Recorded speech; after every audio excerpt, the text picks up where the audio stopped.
રાજકોટમાંથી તાંત્રિક વિધિના બહાને શારીરિક શોષણ કરવામાં આવ્યું હોવાનો કિસ્સો સામે આવ્યો। કલ્પેશ જોશી નામના વ્યક્તિ દ્વારા તાંત્રિક વિધિ કરી શારીરિક શોષણ કરવામાં આવ્યા હોવાનો આક્ષેપ કરવામાં આવ્યો।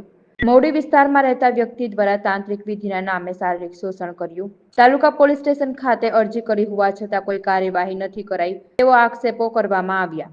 તાંત્રિક વિધિના નામે શોષણ કરનાર વ્યક્તિ પર કડક કાર્યવાહી કરવામાં આવે તેવી મહિલાએ માંગ કરી। ધર્મના નામે ધતિંગ કરી મારી સાથે 5 વર્ષ શારીરિક શોષણ કર્યું। મારા પતિ સાથે એમને 14 વર્ષથી સંબંધ હતો અને ધાક ધમકી આપતો કે આ વાત કોઈને તું કરીશ તો હું તારા પતિ અને તારા પુત્રને મારી નાખીશ। મારી શક્તિની તને ખબર છે, હું મહાદેવનો ઉપાસક છું। આવી રીતે મને ધાક ધમકી આપતો। છેલ્લે કંટાળી અને મેં મારા પતિને બધી સત્ય હકીકત જણાવી દીધી। આ મુજબ અમે પોલીસને પણ એમના વિરુદ્ધ કાર્યવાહી કરવા માટે કીધેલું છે, પણ પોલીસ 30 દિવસથી કોઈ કાર્યવાહી એના વિરુદ્ધ કરતી નથી। રાજકોટ તાલુકા પોલીસ સ્ટેશનમાં અમે અરજી આપેલી છે, ત્યાંથી અમારું નિવેદન લીધું, તેને પણ 5 દિવસ થયા છે, ત્યાંથી પણ કોઈ એના વિરુદ્ધ કઈ કાર્યવાહી કરેલી નથી। અરજી આપ્યાને પણ 30 દિવસ થયા છે। આ શખ્સ કોણ છે અને કેટલા સમયથી તમારા સંપર્કમાં હતો અને કઈ રીતે આખી ઘટના? અમારે ત્યાં અમે ત્યાં મવડીમાં 5 વર્ષથી ત્યાં રહેતા હતા। 5 વર્ષથી મારી સાથે શારીરિક શોષણ કરતો, મારા પર તાંત્રિક વિધિ કરેલી છે। અમારે સંતાન બારાની તકલીફ હોવાથી અમે કુંડલી ને એ બધું એમને બતાવતા અને મારા પતિને એમને કુંડલી એ બધું અમે બતાવતા।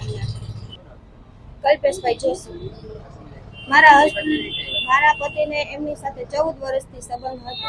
અમને ત્યાં રહેવા માટે અમે ત્યાં રહેતા એમની સામે 5 વર્ષથી, તે બધું જાણતા।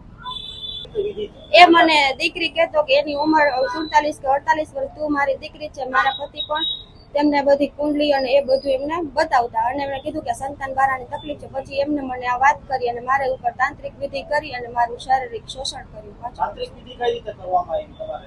મને બેભાન કરી અને મોઢે સુંઘાડીને એટલે હું એમને કહેતી કે આ શારીરિક શોષણ ના કરો, છતાં પણ એમ કહેતા કે તને મારી શક્તિની અને બધી ઉપાસનાની ખબર છે કે હું કોણ છું અને આ બધી ભગવાનની ઈચ્છાથી થાય છે, ભગવાનની ઈચ્છા વિરુદ્ધ કઈ થતું નથી। પછી મેં છેલ્લે કંટાળી અને મારા પતિને આ બધી જાણ કરી દીધી અને મારા પતિએ પોલીસ સ્ટેશનમાં અરજી આપી છે, રાજકોટ તાલુકા પોલીસ સ્ટેશનમાં। ત્યાંથી પણ અમને 30 દિવસથી કઈ જવાબ આપ્યો નથી। અમે મવડી ચોકડી પાસે સ્વામિનારાયણ પાર્ક શેરી નંબર 4 માં રહેતા, ત્યાં તે અમારા ઘરની સામે જ રહેતો। એને તાંત્રિક વિધિ કરેલી હતી મારા પર, પછી હું એને જ દેખતી।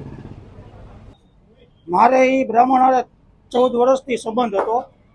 તે સિવાય મારે સંતાન બારાની તકલીફ હતી, એટલે જસ્ટ આપણે કુંડલી તો દેખાડવા ગયા હોય, પછી એને મારી ઘરના ઉપર તાંત્રિક વિધિ કરી અને એનું શારીરિક શોષણ કર્યું છે અને એ સિવાય કે ધર્મના નામે ધતિંગ જ કર્યા છે।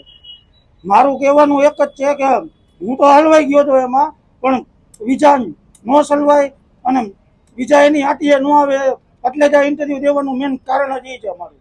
અને મેં તાલુકા પોલીસ સ્ટેશનમાં 32 દિવસ પહેલા અરજી આપેલી છે, તોય છતાંય પોલીસે હજી કોઈ પણ જાતની કાર્યવાહી કરેલી નથી।